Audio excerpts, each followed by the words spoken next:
Halo, assalamualaikum warahmatullahi wabarakatuh. Apa kabar teman-teman? Mudah-mudahan sehat semua. Ya, sehat jasmani, rohani, dilancarkan segala urusan dan aktivitasnya, diberkahi segalanya. Amin ya rabbal alamin. Baik teman-teman, ya seperti biasa to the point aja, kembali ke laptop. Ya, ini Pi Network teman-teman. Ya, ini saya ambil dari beberapa informasi dari beberapa hari yang lalu. Ya, nanti kita bertahap sampai per hari ini ada informasi apa ini ya. Pun resminya P-Kortim itu PKYC atau kenali pelanggan Anda adalah prosedur untuk terlebih dahulu mengidentifikasi dan kemudian memverifikasi identitas perintis. Ya, semua orang sekarang sudah tahu apa itu KYC. Untuk mematuhi peraturan ya, dan untuk memastikan bahwa perintis dalam ekosistem Pi global adalah individu nyata, bukan mesin, bukan robot ya. Pelajari lebih lanjut tentang KYC dan cara mendaftar. Nah, jadi kalau masih belum ada yang belum mengetahui apa itu KYC, apa itu fungsinya KYC, saya sudah bahas khusus ya dalam video khusus membahas KYC. Ada beberapa video, silahkan di search aja di galeri daripada YouTube channel saya. Itu ada juga. Nah, kemudian teknologi yang digunakan untuk PKYC KYC ini apa, kemudian tujuannya untuk apa, kepatuhan hukumnya seperti apa, itu sudah banyak dibahas ya teman-teman ya. Tapi artinya lagi-lagi diinformasikan, ditekankan oleh Pi Network P-Kortim ini, artinya apa? Artinya supaya ini dijadikan salah satu reminder bahwa yang pertama, teman-teman yang belum ter-KYC sementara sekarang tombol pengingat KYC itu dari referral kita ada, saling mengingatkan, dan itu tinggal mau mengerjakannya saja. Walaupun memang dari pihak Kortim sendiri memang belum betul-betul, kalau menurut saya memang belum lancar banget teman-teman ya. Jadi masih ada sendatan-sendatan, kendala-kendala untuk kelancaran daripada KYC ini. Itu tidak bisa dipungkiri dan kita bisa menyaksikan itu. Ya, validator juga memvalidasi masih dalam satu hari tidak sebanyak dulu awal-awal ya. Nah, jadi sekarang tuh masih dapat 1-2 aja udah bersyukur ya. Mulai walaupun mulai jalan tapi tidak betul-betul sesuai yang diharapkan lancar. Sehari kita memvalidasi berapa puluh orang misalkan seperti itu ya. Tapi ya it's okay lah. Karena semua butuh waktu, butuh proses, butuh kesempurnaan ya, terutama untuk Pi Network ini memang diutamakan, ujung tombaknya adalah kesempurnaan daripada persiapan semuanya, baik utilitas ataupun jalannya ekosistem. Untuk apa? Untuk memperkuat, menambah daripada power value nantinya. Oke. Kemudian selanjutnya ya, P-Kortim juga menginformasikan di hari berikutnya itu Festival Pi Art katanya kembali untuk Pi Today 28 Juni. Tema tahun ini berfokus pada utilitas, temanya ya, terhadap utilitas. Karena kenapa? Ketika kita bercermin ya, menerjemahkan daripada berfokus pada utilitas, betul, karena memang setelah Pi Day yang kemarin Maret itu ya, Nicholas mengutarakan bahwa kita akan fokus ya, pasca Pi Day yang kemarin yang pertama itu akan fokus kepada apa? Utilitas dan KYC. Nah, gitu ya. Nah, kemarin di awal-awal itu yang digenjot adalah KYC, walaupun masih ada problem hingga saat ini, artinya belum selancar yang kita harapkan. Nah, kemudian dilanjutkan dengan garapan untuk utilitas. Nah, setelah itu dua itu selesai, Nicholas bilang maka kita akan persiapan untuk mainnet. Nah, perkara mainnet tidak diutarakan sampai saat ini, sampai detik ini, per tanggal berapa ini teman-teman? Per tanggal 20 berapa? 26 ya, per tanggal 26 tidak diutarakan bagaimananya, karena memang saya menerjemahkan Nicholas pun memang tidak akan menginformasikan jauh-jauh hari, walaupun itu sebelum Pi Day gitu. Ya kita tunggu sajalah informasi di tanggal 28 ya. Nah, namun ada beberapa prediksi yang saya tangkap tanggal 28 itu akan seperti apa dan bagaimana, kita lihat saja. Tapi nanti akan saya coba uraikan sedikit ya selanjutnya. Oke, kita lanjut ke bahasan utamanya, bahwa ini Pi Art ya, lagi-lagi temanya adalah pada tahun ini utilitas. Visualisasikan hari di dunia yang didukung Pi. Pionir akan dapat memposting karya seni. Jadi bagi yang suka karya seni, menggambar apa segala macam ya silakan. Edit video mungkin ya. Nah, kemudian mereka di seluruh Fireside Forum katanya memposting karya seninya itu di Fireside Forum, khusus untuk dilihat dan didukung oleh komunitas. Jadi dilihat dan didukungnya oleh komunitas saja, bukan orang luar ya. Jadi di Fireside Forum itu memang itu adalah khusus untuk komunitas Pi Network ya, komunitas itu selama perayaan P2 Day.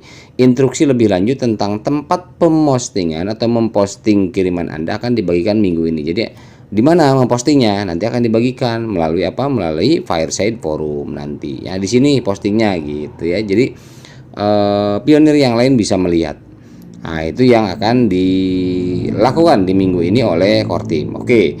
Nah, ini di Twitternya, baca selengkapnya teman-teman, kalau mau baca silahkan. Namun di sini ada teman-teman bisa lihat di dashboard aplikasi kita masing-masing bahwa ini ada visualisasikan ya di hari Pi menguatkan dunia. Nah, ini kata-kata ini memang dalam teman-teman ya. Pi itu memberi kekuatan dunia, artinya menopang dunia, mendorong dunia atau memberi kekuatan baru dunia. Nah, dunia ini kan mencakup daripada seluruh negara yang ada di dunia ini ya. Nah, yang namanya membackup, membantu, mendorong, kata-kata seperti itu artinya apa gitu. Berarti kan Pi Network memiliki power, memiliki kekuatan yang sewaktu-waktu akan meledak, betul-betul terbukti mampu menopang daripada kondisi mungkin ya, lebih kepada ekonomi dunia mungkin seperti itu nanti. Kemudian sirkulasinya ya ditopang lah sama kehadiran Pi Network, stabilnya gitu ya. Oke, kemudian ini untuk masalah Pi Day ya. Kemudian selanjutnya ini ada informasi lagi. Pi Hackathon pembaruan proyek yang menang akan memenangkan hadiah keseluruhan sebesar 10.000 Pi. Pi Hackathon dirancang untuk mendukung upaya pengembangan Pi sepanjang tahun ya, dengan proses yang berulang setiap bulan. Biarkan peserta Hackathon mendengar pendapat Anda, bukan aplikasi. Jadi nanti pemenang akan diumumkan di hari Pi Day. Pemenangnya itu mendapat sebesar 10.000 Pi. Wow, luar biasa ya. 10.000 Pi pemenang nanti. Nah, dan itu akan dilakukan di setiap bulan nanti, katanya begitu ya. Jadi silahkan buka aplikasi Brainstorm untuk memilih proyek bulan ini. Lihat pedoman lengkap Hackathon bagaimana dapat berpartisipasi di bulan depan. Jadi kalau developer sekarang punya kesempatan untuk tiap bulan, kapanpun teman-teman bisa siapkan, bulan apapun maunya bisa masuk karena setiap bulan diadakan terus ya. Namun di sini adalah terkunci dengan apa? Kita harus tunduk ya, semua komunitas dan Pi Network tunduk pada syarat dan ketentuan lain yang ditetapkan dalam ketentuan layanan untuk hackathon ya, karena memang ada aturan mainnya yang dapat ditemukan di aplikasi Brainstorm Pi di Pi Browser gitu teman-teman ya. Jadi artinya informasi yang pertama kita dapat bahwa Pi Day ada dua informasi. Yang pertama adalah memposting karya seni tadi, Pi Art ya. Oke ya, kita simpan dulu, kita keep dulu. Kemudian yang kedua, ini ada pengumuman untuk kejuaraan ya, yang sebagai developer lah yang ikut hackathon. Berarti dua tuh kita simpan, dua clue atau dua informasi bahwa Pi Day itu akan ada dua itu. Nah, oke, kemudian kita lihat lagi teman-teman. Di sini Hokan News ya, di sini memang diinformasikan oleh hokannews.com, benar atau tidak untuk perkara Forbes.com ini ya, dia memang hokannews.com ini mengambil sumber dari keterangan atau informasi dari Forbes.com. Nah, jadi kalau sekelas Forbes ya menginformasikan koin baru secara koin baru memang punya power daripada utilitas dan komunitas. Nah, diinformasikan oleh Forbes sekelas dunia ya, ini Forbes ya wajar memiliki tingkat efek kehebohan tersendiri ya.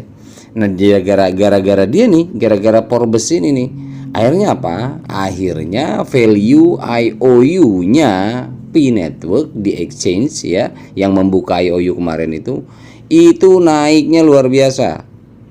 Nah, karena apa? Karena mereka membaca berita dari Forbes untuk masalah Pi Network, dikonfirmasi bahwa akan mainnet katanya pada tanggal 28 Juni ya, di sini nih. Forbes has confirmed katanya the Pi Network Open Mainnet will take place on the June 28 ya 28 2023 Hokan News. Jadi di sini Forbes sudah mengkonfirmasi bahwa Mainnet ya Open Network untuk Pi Network ini akan mengambil pada tanggal 28 Juni. Ini dari Forbes. Nah, Forbes sendiri ini sumbernya dari mana? Nah, biasanya kalau sekelas dunia gini kan nggak salah-salah cari informasi ya. Oke, ini ada 3 informasi. Tadi seni, kedua kejuaraan ya yang hackathon, ketiga adalah informasi Forbes. Wah, ini luar biasa ya. Oke, kemudian selanjutnya ini dari IBCIG ya, IBCIG. Dia mengatakan keep mining, tetaplah menambang Pi Network. Mendengar dari orang dalam, Mainnet diperkirakan akan dirilis secara resmi kuartal 4 tahun ini. Semoga dari sumber yang sah, katanya begitu ya. Tapi ini jadi gini teman-teman, lagi-lagi kita ingat di video yang kemarin sebelumnya, memang gonjang-ganjing sekarang. Ada yang memang mengatakan yakin betul tanggal 28 Juni, ada yang memang tidak yakin. Artinya mereka lebih yakinnya itu di Desember. Dari mana mereka mengatakan open mainnet Desember atau kuartal keempat? Mereka rata-rata melihat daripada KYC dan utilitas yang dipandang, menurut pandangan mereka itu belum seutuhnya siap. Masih perlu waktu untuk penyempurnaan. Makanya berasumsilah ya, satu kubu nih, sebelah kubu nih, berasumsilah bahwa open mainnet kemungkinan idealnya adalah di kuartal keempat tahun ini. Artinya berarti bulan apa tuh kalau kuartal keempat? Bulan 10, 11, 12 ya. Gitu.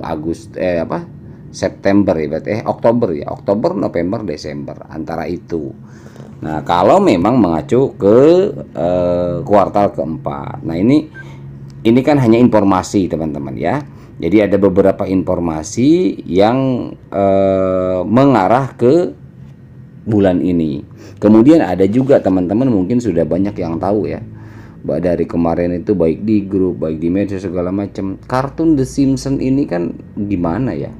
Saya juga jujur ini pertanyaan besar dan memang sulit untuk diungkap. Karena kenapa? Karena kartun The Simpsons ini siapa yang buat dan kok bisa banyak yang tepat gitu loh. Prediksi dari mulai Ratu Elizabeth Inggris meninggal, posisi duduknya ya ketika bukan di panggung, kayak model di apa itu ya, kayak tenda-tenda di lapangan gitulah, persis duduk bajunya itu kok bisa sama gitu kan. Nah, makanya banyak orang yang memprediksi bahwa The Simpsons ini bukan hanya sekedar kartun biasa gitu, karena memang apa yang ada di kartun itu terjadi, termasuk Elon Musk, apa yang akan terjadi, apa yang dilakukan Elon Musk itu semua tercantum jauh-jauh puluhan tahun sebelum hal itu terjadi. Nah, ini kan karena ada Pi Network juga di sana. Nah, di kartun The Simpsons juga kan bilangnya hati-hati masalah prase dan sebagainya lah ya. Nah, jadi banyak orang juga berpikir ketika ngelihat kejadian di kartun dan kejadian nyatanya persis sekali, akhirnya ini pun menjadi salah satu indikasi ya, salah satu indikasi karena di kartun itu menentukannya di bulan ini ya, tanggal 28 ya, tapi kita nggak tahu ini betul akan terjadi atau tidak karena semua kartu as ada di core team teman-teman gitu ya. Jadi ini saya hanya menyampaikan informasi saja bahwa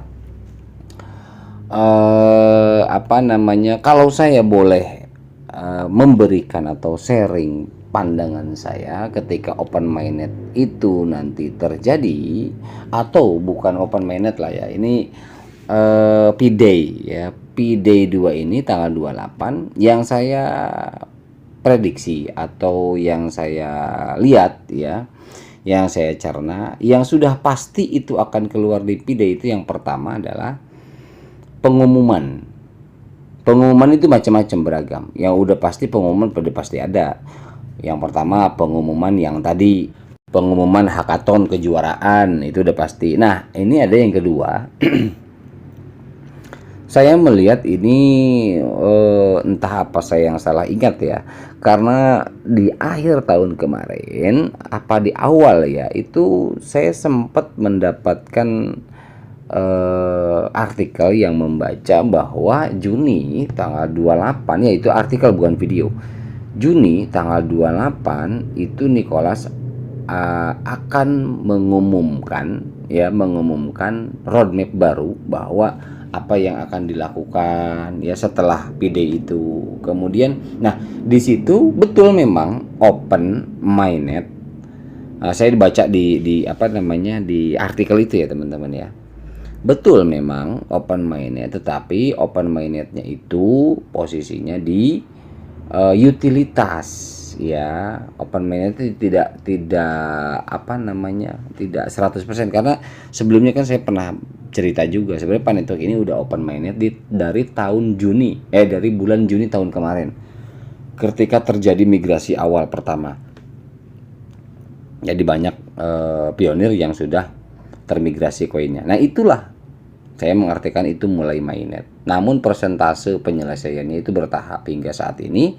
Dan apa namanya ketika kita menghadapi P-Day ini juga ada prosentasenya, karena walau bagaimanapun ya segala sesuatu itu butuh waktu dan proses ya. Ya kan udah lama bang begini kan beda event, beda garapan ya. Dari kemarin-kemarin kan hitungannya mungkin garapan yang lain, mining fokus segala macam, komunitas, utilitas ya. Nah ini untuk pematangan terakhirnya juga ya memang butuh waktu. Kalau memang tidak tepat ya kita yang harus paham gitu ya. Oke lah teman-teman, artinya apa? Di tanggal 28 itu tidak ada, sekarang dicari info dari manapun tidak ada yang namanya core team memberitakan atau menginformasikan bahwa tanggal 28 itu open mainnet. Itu tidak ada kalau dari core team. Namun indikasi itu akan ada yang tadi saya bilang, banyaknya utilitas. Sementara utilitas itu kan menyangkut dengan developer ini pasti ada sekiranya memang platformnya ini betul-betul dilirik sama core team, sudah pasti ada komunikasi ya. Nah jadi indikasi-indikasi itulah termasuk juga sekarang Forbes ya, Forbes menginformasikan seperti itu. Indikasi itulah yang memperkuat banyak orang masyarakat dunia meyakini bahwa tanggal 28 itu open mainnet pengumumannya. Namun ketika pun emang itu dilakukan oleh core team, ingat ya, ketika pun itu dilakukan oleh core team, bukan serta-merta kita saat itu hari itu bisa mencairkan untuk kebutuhan kita, bukan begitu. Karena memang fokusnya di sini adalah produk, barang dan jasa. Jadi kalaupun memang open mainnet ya udah open mainnet aja. Tetapi yang bisa dilakukan oleh pionir itu untuk fiksasi daripada value dalam barter, value dalam sell and buy produk, jasa, paling ke situ. Nah itu akan diumumkan oleh Nicholas tuh, termasuk juga roadmap langkah apa selanjutnya gitu. Kalau yang saya pahami sih seperti itu teman-teman ya. Oke, itu aja yang dapat saya sampaikan ya. Mohon maaf bila ada salah-salah kata. Jadi kita harus coba cek and recheck, analisa, jangan termakan juga bahwa itu adalah sebuah kepastian. Segala sesuatu yang belum terjadi jangan dianggap pasti dulu ya. Atau misalkan dalam matematika perhitungan yang gambling itu tidak bisa dipastikan dengan jawaban yang kita yakini, tidak bisa. Oke, itu aja teman-teman ya. Mohon maaf bila ada salah-salah kata. Mudah-mudahan informasi ini bermanfaat. Kesimpulannya adalah kita tunggu saja 3 hari lagi P-Day, pengumuman apa yang akan kita dapat itulah yang terbaik. Assalamualaikum warahmatullahi wabarakatuh.